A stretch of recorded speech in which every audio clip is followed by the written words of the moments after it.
ये आपका जो चैप्टर है, टॉपिक है आज का है वाटर, पानी। जो भोजन होता है उसमें पानी, fat, protein, carbohydrate, minerals, vitamin हुआ होती है। और आज का जो टॉपिक है वो है वाटर।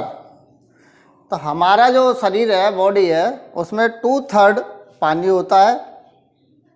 भोजन वह पदार्थ है जो शरीर के द्वारा प्रयोग किया जाता है टिश्यू बनाने के लिए, इसलिए water is very important food part. पानी हमारे भोजन का एक बहुत इम्पोर्टेंट पार्ट है।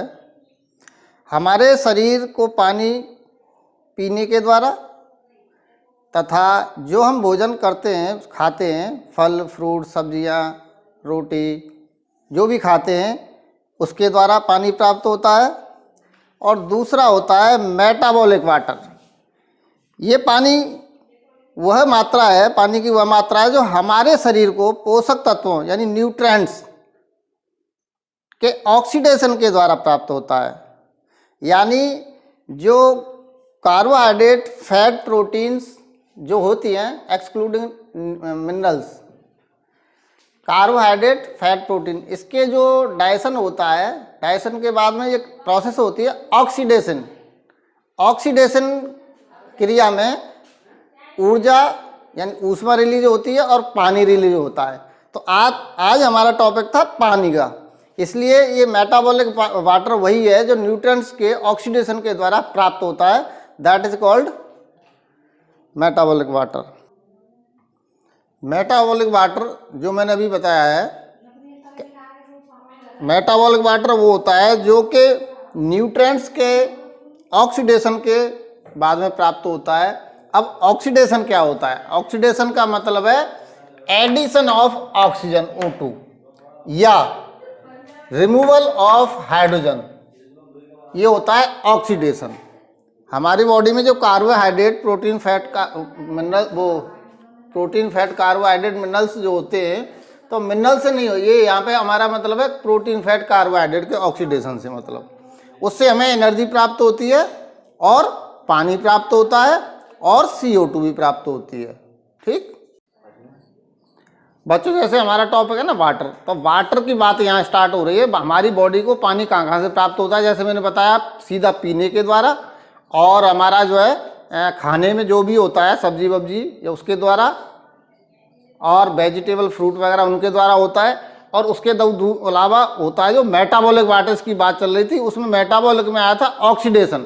अब ऑक्सीडेशन मैंने आपको पहले बता दिया, इसके बाद में ऑक्सीडेशन की प्रोसेस होती कैसे है और कहाँ होती है वो आपको बताता हूँ। जैसे हम खाना खाते हैं, खाना खाने के बाद हमारा डाइजेशन सिस्टम में भोजन पचता है और कार्बोहाइड्रेट का एंड प्रोडक्ट होता है ग्लूकोज, वो ये ग्लूकोज होता है एंड प्रोडक्ट कार्बोहाइड्रेट का, जिसको सिंपल कार्बोहाइड्रेट बोलते हैं, मोनोसैकेराइड में कैटेगरी में आता है। अब ग्लूकोज का जो हमारी आहार नाल होती है उसके बिलाई के द्वारा एब्जॉर्ब कर लिया जाता है और लिवर में ट्रांसफर कर दिया जाता है, हमारी बॉडी के लिवर में। अब लिवर की सेल के अंदर ये प्रोसेस होती है ग्लाइकोलाइसिस। अब ग्लाइकोलाइसिस की प्रोसेस होती कहाँ है? लिवर की सेल के साइटोप्लाज्म में। ये जो आपको साइटोप्लाज्म, इसके अंदर ये प्रोसेस होती है। और यहाँ इसके बाद इसी दौरान यहाँ बनता है पायरुविक एसिड। पायरुविक एसिड बनता है और उसके बाद में स्टार्ट होता है ऑक्सीडेशन, जो पहले मैं बताया था, जो मेटाबॉलिक पानी बनता है, वाटर बनता है। तो ये प्रोसेस होती है जो हमारी ऑक्सीजन आती है, कोशिका में होता है ना माइटोकॉन्ड्रिया, जिसको हमारा पावर हाउस बोलते हैं, कोशिका का पावर हाउस। वहाँ ऑक्सीजन ब्लड के द्वारा आ जाती है और वहाँ ऑक्सीडेशन की प्रोसेस होती है और इसके बाद में जो प्रोडक्ट बनते हैं that is called 6 molecule CO2, 6 molecule पानी। जो हमारी बात चल रही है पानी की, मेन पॉइंट हमारा वाटर का है। तो वाटर हमें यहाँ 6 मॉलिक्यूल प्राप्त हो गया और 38 ATP, यानी कोई भी भोजन हम करते हैं उसके बाद में हमें ऊर्जा प्राप्त होती है। पौधा जो होता है, मैंने आपको पहले ही बताया है, पौधा जो है एनर्जी को बाउंड करता है और डाइजेशन सिस्टम में जाने के बाद एनर्जी यहाँ पे टूट करके हमारी बॉडी को मिलती है, जिसके द्वारा हम वर्क करते हैं। ओके, अब जैसे आज का टॉपिक चल रहा है हमारा वाटर, तो वाटर में हमारी बॉडी में जो मैंने पहले बताया 2/3 पानी होता है। तो पानी हमारा बॉडी में अलग अलग पार्ट में अलग अलग मात्रा में होता है। जैसे वाटर फ्रैक्शन और परसेंट ऑफ बॉडी वाटर, कहाँ कहाँ कितना पानी होता है, तो extra cellular water. Extra cellular water का मतलब है हमारी कोशिकाओं के बाहर पानी जो होता है वो होता है 20% नियर अबाउट। इसके अलावा इंट्रासेल्यूलर, इंट्रासेल्यूलर का मतलब है सेल के अंदर का पानी। सेल के अंदर जो साइटोप्लाज्म होता है जिसमें सारा माइटोकॉन्ड्रिया और सारी कुछ चीज़ें होती हैं एक फ्लूइड में पड़ी रहती हैं, वो पानी उसमें मोस्टली होता है, वो होता है 45%। इसके अलावा प्लाज्मा वाटर, प्लाज्मा हमारे जो ब्लड में होता है जिसमें आरबीसी और डब्ल्यूबीसी और अन्य प्लेटलेट्स वगैरह डिजोल्व होते हैं फ्लूइड में, वो पानी होता है प्लाज्मा वाटर, वो होता है 5%। इसमें इस तरह से नियर अबाउट 70% हमारा इस तरह से पानी इन पार्टों में होता है। देखिए अगर कोई व्यक्ति किसी को, जैसे मैं यहाँ पर बता रहा हूँ आपको, ए पर्सन प्रोड्यूस 2400 कैलोरी यानी 2400 calories per day and obtain 300 ml of metabolic water by the process of oxidation of food. It means simple सा चीज है कि 2400 कैलोरीज प्राप्त करने के लिए जितना भोजन का ऑक्सीडेशन होगा उससे हमें ऑटोमेटिक 300 ml वाटर प्राप्त हो जाएगा, मेटाबॉलिक वाटर।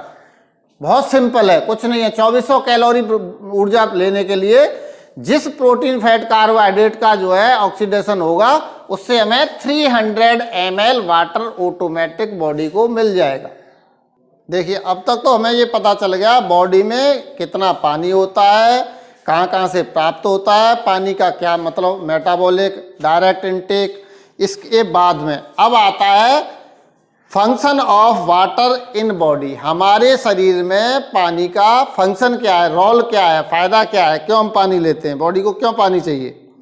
तो देखिए एक तो इसका है सॉल्वेंट एक्शन। सॉल्वेंट एक्शन, तब पानी बॉडी के अंदर यूनिवर्सल मीडियम का कार्य करता है। मीडियम यानी जैसे किसी चीज को किसी में घोलेंगे तो वो लिक्विड चाहिए तो वो यूनिवर्सल सॉल्वेंट का कार्य करता है। कोई भी हमारा ब्लड के पार्ट या सेल, उसका कोशिका का साइटोप्लाज्म, ये पानी में ही डिजोल्व होंगे जो भी चीज़ होती हैं, ठीक है ना। अच्छा, इसमें सेल के अंदर तथा सेल के बाहर केमिकल रिएक्शंस होते रहते हैं। सेल के अंदर भी और सेल के बाहर भी केमिकल रिएक्शन होते रहते हैं। बिना पानी के ये संभव नहीं है केमिकल रिएक्शंस। ये पानी का महत्व है, बहुत बड़ा महत्व है। इसका मतलब शरीर के अंदर बिना पानी के कोई भी केमिकल रिएक्शन नहीं हो सकता है और बॉडी में केमिकल रिएक्शन होना बहुत ज़रूरी है। जब तक हम जिंदा रहेंगे जब तक केमिकल रिएक्शन होते रहेंगे और केमिकल रिएक्शन बंद हुए तो हम भी बंद हुए, ठीक है। दूसरा है हाइड्रोलाइटिक रिएक्शंस। अब ये हाइड्रोलाइटिक रिएक्शंस क्या हैं? डाइजेशन एंड शरीर के अदर मेटाबॉलिक एक्टिविटीज, क्रियाएं, यानी डाइजेशन सिस्टम, हमारा डाइजेशन जो होता है, और मेटाबॉलिक रिएक्शंस और भी बॉडी में होती हैं, क्रियाएं होती रहती हैं, हमें पता नहीं रहती है, ऑटोमेटिक चलती रहती हैं।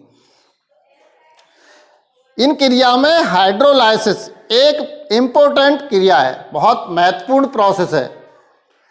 इस क्रिया में बड़े मॉलिक्यूल्स बनाने के लिए पानी के H तथा OH, बड़े मॉलिक्यूल बनाने के लिए H तथा OH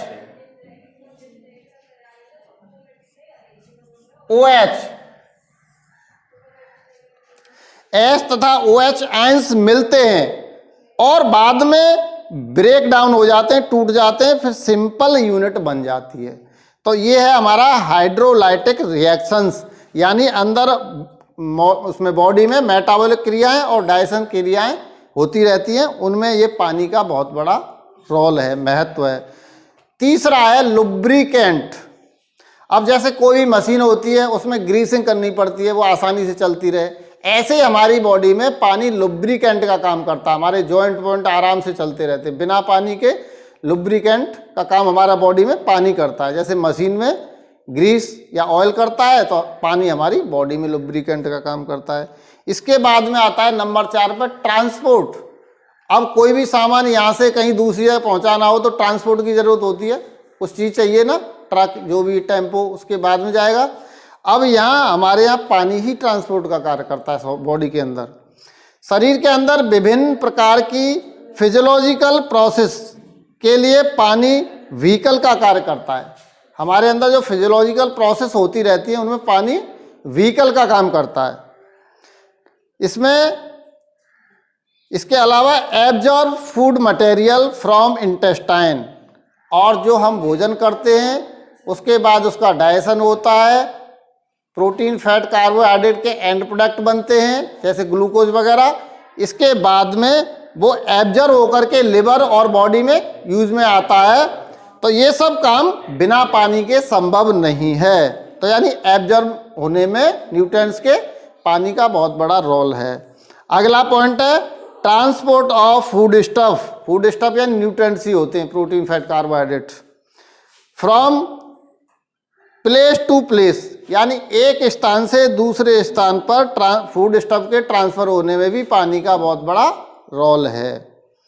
इसके अलावा ड्रेनेज होता है कोई खराब चीज़ को बाहर निकालना, यानी कुछ हमारे जो है सेल्स डेड हो जाती है और भी जो है कुछ अनयूज मटेरियल बॉडी में डेवलप हो जाते हैं, तो उनका ड्रेनेज होना बहुत ज़रूरी है। जैसे घर की सफाई होती है ऐसे बॉडी की सफाई भी होती है, होनी चाहिए। और वो ड्रेनेज का काम भी पानी के थ्रू होता है, जैसे पसीने के द्वारा निकल जाना, यूरिन फीसिस के द्वारा निकल जाना, आँखों के द्वारा निकलना, नाक के द्वारा निकलना, ये हमारे जो है अनयूज चीज़ें जो है हमारी शरीर से पानी के द्वारा ही ड्रेनेज होती हैं, निकलती हैं बॉडी के बाहर। मैन्युफैक्चर ऑफ वेरियस सेक्रेशंस, यानी हमारी बॉडी में बहुत सारे सेक्रेशंस बनते रहते हैं, इनका बहुत बड़ा रोल है। जैसे एंजाइम और हार्मोन। एंजाइम हमारे डाइजेशन के लिए बहुत ज़रूरी हैं और वो भी पानी के द्वारा ही बनते हैं। और हार्मोन्स, इनका भी बहुत बड़ा रोल है, बिना हार्मोन्स के बॉडी मूव नहीं करेगी। जैसे अगर गाय दूध देती है तो आपके मस्तिष्क यानी गाय के मस्तिष्क के पास में एक पिट्यूटरी ग्लैंड्स होती है, उसके दो पोर्शन होते हैं, एंटीरियर पोर्शन और पोस्टीरियर पोर्शन। तो पोस्टीरियर पोर्शन से ऑक्सीटोसिन हार्मोन निकलता है और ऑक्सीटोसिन हार्मोन निकलता है और वो भी हार्मोन किसका होता है, पानी में डिजोल्व होता है, केमिकल होता है, और वो हमारा जो है गाय के अडर में जाकर के एक्शन करता है। यानी रिलीज कहाँ से हो रहा है, मस्तिष्क के पास स्थित पोस्टीरियर पोर्शन से एंटी पिट्यूटरी ग्लैंड्स के, और एक्शन कहाँ कर रहा है, अडर पे जाकर के, थनों पे जाकर के गाय के। तो ये ट्रांसपोर्ट भी हो रहा है और ये पानी के द्वारा ही बनते हैं। और एंजाइम जूस जो होते हैं वो भी पानी के बिना नहीं बन सकते हैं। तो पानी का बहुत बड़ा रोल है बॉडी में, भोजन का बहुत इंपॉर्टेंट पार्ट है बच्चों। दूसरा है हीट रेगुलेशन। पानी हमारी बॉडी में हीट रेगुलेट भी करता है, ज़्यादा को कम करता है और कम को ज़्यादा करता है, जस्ट लाइक ए बफर का काम करता है। अगला है रेस्पिरेटरी फंक्शंस, ये है आपका लास्ट। CO2 तथा O2 are only soluble in water, यानी कार्बन डाइऑक्साइड और ऑक्सीजन ये पानी में घुलनशील होती हैं।